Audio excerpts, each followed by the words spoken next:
am Marcus Sheridan, and I'm sitting here with Steve Brinton of Gatewings, and I'm really excited to have a chance to talk to you about some things that I read on your site. And I printed out your About Steve page, Okay. off of your Awakenings, off of your Gatewings website, and there's some pretty neat things that I ran into. Now, the first sentence of your bio here, it says, "Life is pain. Anyone who tells you otherwise is selling you something." What's that mean? Where's that come from? It comes from one of my favorite movies, Okay. Princess Bride, where the boyfriend comes back and kidnaps his girlfriend with a pirate's mask on and takes her off. He's making fun of her. She gets angry at him. Okay. And she says, "You mock my pain." He says, "Life is pain, Your Highness. Anyone who tells you otherwise is selling you something." Okay. So, we all want happiness. We want joy. We all want to feel good. Right. But there's like a front side and a back side to everything. And so if you want joy, the pain is the back side of it, and you can't have one without the other. So if we can be honest about the pain, then we can actually gain access to having joy. You bring up an interesting point, because I think just in general, sometimes we like to act like it's all a bed of roses. And you talk about there is a side to each of this. For joy, there is pain. And when I read your bio, it seems like you've experienced your own battle with this and finding who you are. So if you could tell us just a little bit about that. This site that you have which is what you're doing, this movement, which is really incredible. It's all about an awakening of sorts, and this grief that we go through, and the transitions, and all these things. So I have a lot of questions, and I don't want to take too much time on the camera, but when you look at what Gatewings is, and you look at your life story, what's it all come from? There's a lot there. I think at age 15, I sat there I woke up and I realized everything I think is fear-based. I'm not sure why I got that at age 15. And I realized, this doesn't work good. This is not productive. This doesn't work in relationships. This doesn't work in being happy. At that point, I just thought, I want to get to the point where, fear does not run my life. And for me, that was probably one of the primary motivators. I want to find a place where I live out of joy and happiness rather than being motivated by fear. So, it's kind of been a lifelong pattern of awakening. What is that about? Where does that come from? And I don't know if it really matters where it comes from, but how do I take it apart? How do I get it so it doesn't run my life, that I get to run my life? Yeah. Yeah. You running your life. I like that. Where's the whole awakening phrase come from? There's a scriptural ancient story of a father with several sons. Okay. And there's the good son, two good sons, the two troubled sons. Right. And to the troubled sons, he says, "Awake from a deep sleep, even from your sleep of hell." Okay. So, and I always saw those two sons probably looked at each other and go "Dad, I'm awake. I'm not asleep." Yeah. Of course, the reality is that they were kind of in an automatic run state, that their fears ran them, their needs ran them. Someone says there's a phrase called the natural man is carnal, sensual, and devilish. So carnal is about power, sensual is about sensory satisfaction, devilish is about control.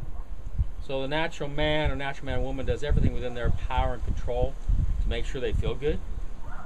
Who's that? It's I think each one of us do. Yeah. So we're run by those demands, but when we're run by those demands, we're just a piece of machinery. We're not really running our own lives. So we're determined by everybody and everything else. So I don't like that. I want to be able to say how it goes in my life. A lot of empowerment going on here. Mm-hmm. With Gatewings, you run some different workshops that are unique.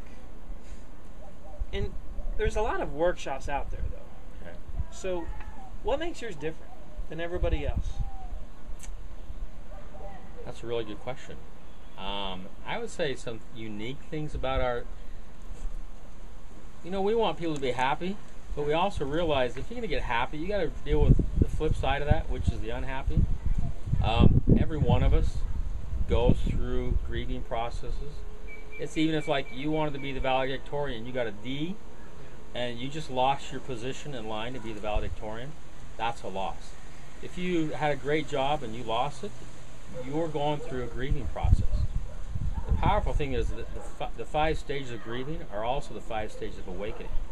Like awakening to, wow, what's running my life? Who's running my life? How do I get out of this pain in a healthy way? I mean, a lot of the world gets out of pain through drugs and alcohol and other illicit ways of being, but that doesn't really solve it.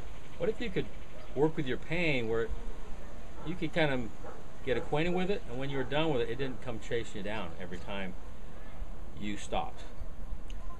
So, if I'm hearing you right, it sounds like what's different about this workshop is that it's more about long-term solutions to help you deal with this problem later. In other words, it's not a temporary fix. Hey, I feel good today.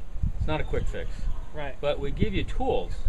Because like change is incremental. It's like line upon line, precept by precept. Right. It doesn't go like huge.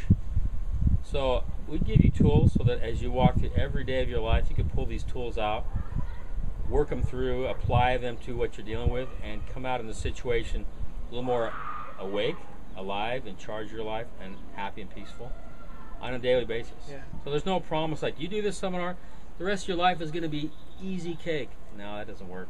There's no reality to that. But you can do it so you, on a daily basis, you can find peace. Right. Sounds like you get the tools. You get the tools that a lot of us, I think, are missing. Yes. Just don't know that they're there. I guess they're there. We just don't know how to find them. We don't know them. They're interesting tools, and once you know them, it's like, wow, that's really good common sense. That's like easy. We were asked recently to present a couple of the tools.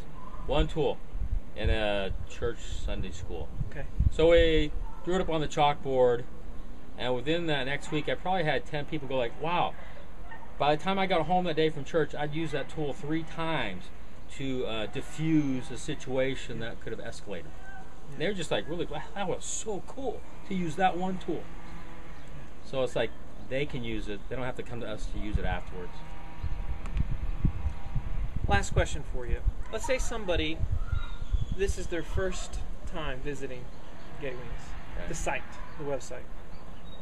What do you hope that they get out of this experience?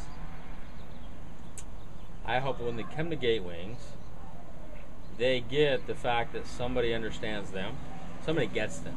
Okay. Whoa, this is just not an academic approach. This is like a gut level, kind of raw, real people who have been through their own stuff, who are using the tools, have some understanding what they're going through, and they leave with a sense of a hope, possibility, that okay, we might be able to work through these things. This is possible. Great. Thank you very much. All right. Good.